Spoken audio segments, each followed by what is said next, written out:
好，我们今天来久违的录一下存档锐评。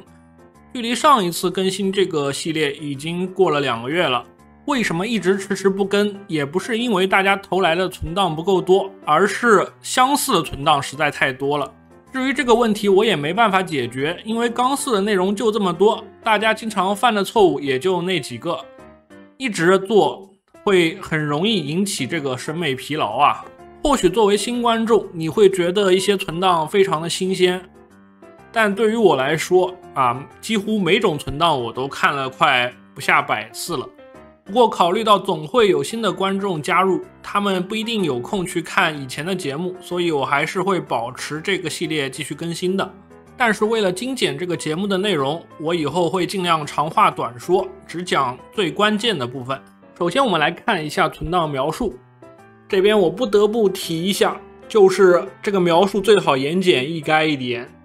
虽然我有空的时候可以慢慢看，但还是给观众们节省一点时间啊。简单概括一下，就是打得满加强，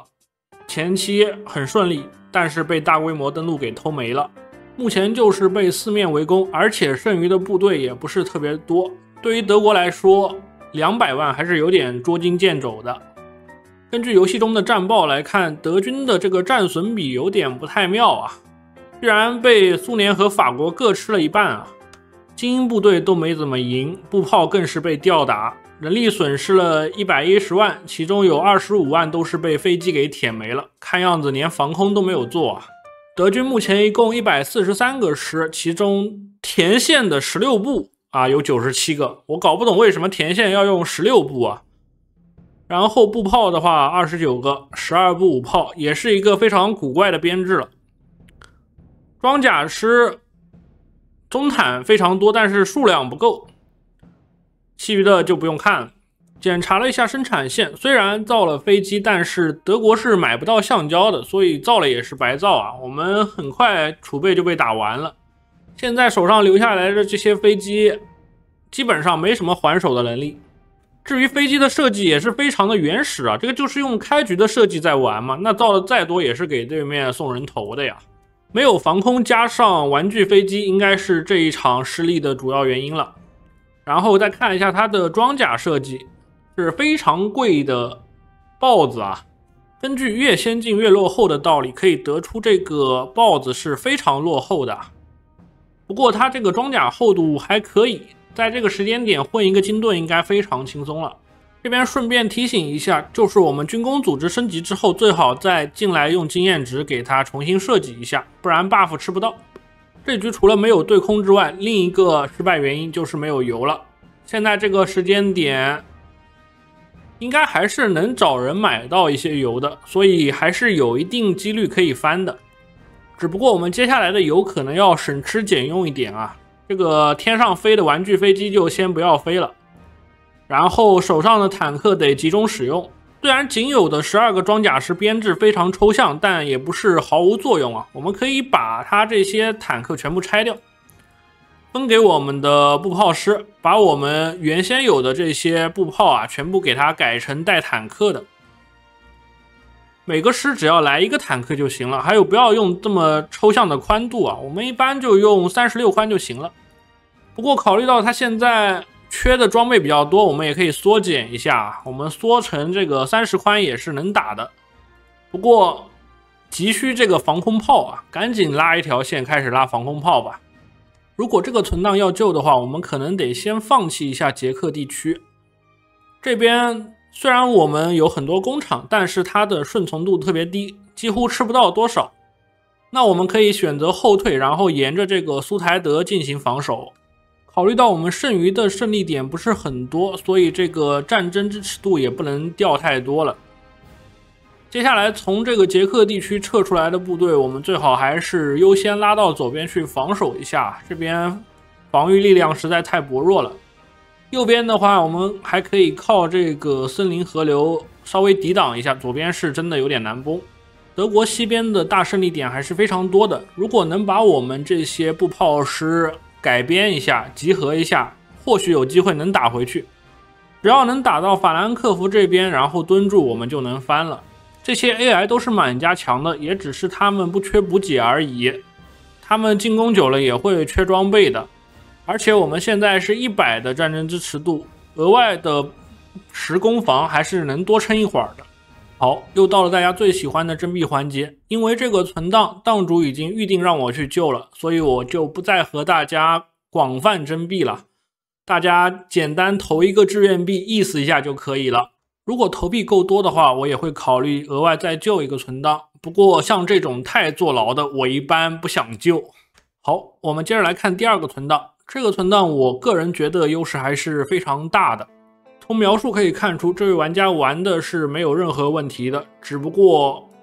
没有防住这个权力平衡。意大利的权力平衡还是比较难处理的，只要稍微一不注意就直接内战了。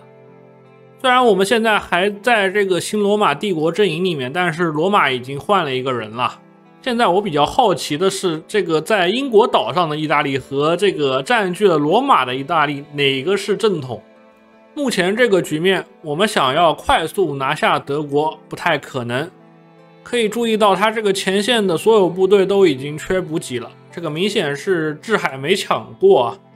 我们在英国这边是一艘船都没有的啊，所有的船全在这个科西嘉岛了。比较搞的一点是，因为我们早早成立了罗马，所以就算我们老家都没了，但我们有英国的这边核心啊，所以保证我们剩余的胜利点是不会投降的。但这也决定了我们想要打赢这场内战还是很麻烦的，因为双方都是有核心的，直接通过进攻打投这个南方王国应该不现实。我们只能想办法把这个德国冲掉了。现在用的编制纸面实力看上去其实还可以，就是突破有点低了。我们现在这么多工厂完全可以做这个大量的中坦了，不过只要补给不行，我们做什么都没有意义啊。所以接下来我们可能要做的就是赶紧跑了，毕竟前线的部队都是非常差的一个状态。至于往哪跑的话，我觉得可以先宣一下这个丹麦啊，他肯定是会投降的。我们可以先缩到日德兰半岛来，然后就是等这个德国去进攻苏联了。只要德国对苏联发动进攻我们就可以和苏联要军通，然后从他的土地上面一路打过来。我倒是真没想到这个罗马的核心有这么多居然整个英国加上爱尔兰都是有核心的。这么多核心在手上，我们根本就不用着急打回去就把自己当英国玩就行了小弟也特别多，真的是随便玩好，我们接着来看一下这个校长存档。从他的战报里面来看，他目前的优势还是非常大的。简单看一下存档描述，非常标准的校长扩张方式通过阵营杀的方法直接吃掉葡萄牙，然后再打掉这个内战中的西班牙，之后直接偷袭英国，再顺势拿下美国。打到这边游戏其实已经结束了，他已经快酋长了。目前面对的问题就是这个德国拿到的战争分比较多，导致德国现在有点大，不太好解决。然后他这个海上补给又搞不明白，导致被包了好几次。我觉得他打到这边不想打了，并不是抗压能力不行单纯是不想坐牢，然后扔给我让我来坐牢我肯定也不会坐这个牢的，所以我就简单讲一讲吧。首先他这个防御方式没什么问题，主力师全部调出去，随便找点垃圾师就可以守家了。只不过这个战线画的有点靠后了，我们最好还是利用一下这边的地形还有河流。然后北线的话，整个东北都不要了，这个有点太亏了。我们现在部队多的话，可以再多拉几条防线实在不行就找小弟多要点部队就是了。然后再来看一下正面现在主要就是这边登陆失败了，导致打不下去。这个位置其实还可以撤退的，强行往这个色堡撤退还是能跑掉的。这边也是一样的，这边甚至还有一个港口，只是这一段的海运补给不太好搞，那我们就不在这边打就是了。以我个人的习惯，既然你都已经拿下英国了，为什么不直接登陆德国老家呢？我们只需要把它的核心踩完，它就会投降了。看一下合作政府也是没有造的。一般这种情况我们都是直接靠登陆来取胜的，剩下来的几个国家都是很好解决的。意大利的话，我们也可以通过登陆直接让它爆发内战，剩下来一个土耳其也是无足轻重。目前该玩家的主力装甲师还是非常精锐的，而且这个宽度卡的刚刚好，理论上我们是能完美吊打这个 AI 的，主要还是用的方向不太对啊，与其在这边到处乱跑，不如直接登陆。现在这个燃油还是耗的比较多的，600多的石油都不够耗的嘛。实在不行可以把这个出口改一下，或者把我们的船全部停掉，这个海军实在是太吃油了。装甲的设计没什么大问题，这个就是专门用来打 AI 的。我们把正面的这些装甲石全部收回来，先把这个意大利给他打投降，然后我们再从其他方向吸引一下德军的注意力，之后主力从这个英国登陆威廉港就差不多结束了。如果你想全线平推的话也可以，没必要在上面登陆，我们直接把正面的这些田线师全部拉回家，然后纯装甲师硬推就行了。这个装甲师还是非常有实力的，画一条线估计也是能直接推到德国家去的。好，视频到这儿我们短暂休息一会儿。还是老朋友温年的枕头，过去1年非常感谢大家的喜爱和支持，以及对我恰饭的理解，所以我也给大家推荐自己亲自用过并且好用的东西，也希望大家都能睡个好觉，有个好肩颈。这个枕头原先是我朋友说想试试，起初我还是有点不信的，想着这护颈枕真有用吗？后来经不住他反复跟我推荐才去用了，用了才知道还是挺有用的，不夸张，使用6个月我直接告别了闹枕了。哪里有用呢？用普通枕头的时候，脖子下面经常有很多空隙，只能被迫改变原有的曲度，费劲。这个温棉枕就不一样，中间有个凸出来的颈托，往上一躺，明显感觉到脖子被支撑住，我们呢不费劲，睡着脖子也很舒服。而且这枕头还是两边高中间低的，枕在中间这个凹槽，脖子两边好像有个围栏一样，这头部就不会乱动了，根本不会闹枕，很安稳。这时候有人就说了，要是侧睡呢，那你就更应该用这个枕头了，两边高度刚好跟肩膀宽度差不多，肩膀正好自由伸展开，不就不会压肩膀了吗？省心。那这么好的枕头是什么做的呢？高级款60地太空记忆棉，这个东西摸上去软软的很舒服，但是枕上去就感觉特别有支撑，它能够根据你头的重量自动调节适合你的高度，这不就完美的贴合脖子了，这对颈椎的保护非常强。就算我这么说，肯定还是有人不放心，要是把枕头睡坏了怎么办呢？他们家也说了，除了33天内可以随便退，还能帮你用2年，2年睡它睡坏，二话不说直接给你换个新的，免费啊！需要的评论区走起，全年最低价，买贵直接退差价，兄弟们冲就对了啊！好，我们接着再来看一下这个美国红线，不知道它怎么回事和这个英国杠上了。没想到是这么简单的原因啊，仅仅是因为宣了墨西哥啊，这个热度高的时候宣墨西哥，它肯定是会加同盟的。看了一下下面的内容也不是特别麻烦啊，他只是没有去把这个港口全部蹲住，这个墨西哥没吃干净啊。首先这位玩家好像没有搞清楚主次关系啊，他有很多的装甲师，但都没有放在自己家里面。我看了一下，大部分都在这个海上飘着，不知道他是去苏联还是从苏联回来。根据目前的战报来看，这个苏联还健康的很啊，他想投降几乎不可能。我们只需要在这个列宁格勒放2-3个装甲师，这个苏联估计一辈子都投不了了。不知道你有没有注意到，在这个美国红线的决议里面有一个加入联盟啊，只要苏联投降进度高于 80%， 我们是可以直接吃掉苏联的。只要这个苏联再掉1-2个点啊，他的这些部队这些领土就全归我们所有了，直接白嫖一个大国还是很爽的。如果苏联真让我们吃了，并且我们还在和德国开战的话，那剩下来的领土几乎不用管，我们随便拉一批部队去守这个乌拉尔山就差不多了，然后德国就会有大量的部队和你在这边干耗，这时候我们就可以通过强大的海军到处登陆了。不过话说回来，我们首要解决的还是这个英国问题，家里面的英国部队不用特别关注，我们只需要把这几块湿地拿回来就行了。南边的话也没有什么特别离谱的部队，我们主力师回来一点点就可以全部解决。现在最主要的还是想办法直接登陆这个英国啊。我们现在这个船不知道能不能够着这个英国，够不着的话，我们可能就得在这个